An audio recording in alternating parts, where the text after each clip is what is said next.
discuss what should happen in areas which boycotted Thursday's rerun presidential election. Fears of unrest have prevented further attempts at voting. Tribal divisions have ignited, raising concerns that Kenya could see the type of violence that left 1,200 people dead after a disputed election a decade ago. Around 50 people have been killed, mostly by security forces, since this year's initial presidential poll, which was annulled over procedural irregularities. Opposition leader Raila Odinga pulled out of the rerun, saying it too would be flawed and calling for a boycott.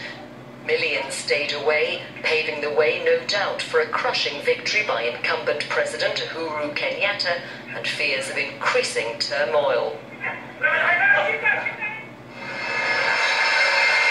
Car bombs have killed at least 17 people in Somalia's capital, Mogadishu.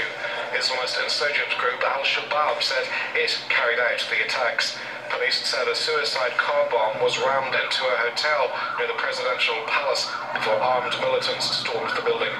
It was said to have belonged to Somalia's internal security minister. Most of those who died were reportedly police officers who had been stationed close to the hotel's gate. A lawmaker was also killed in the blast.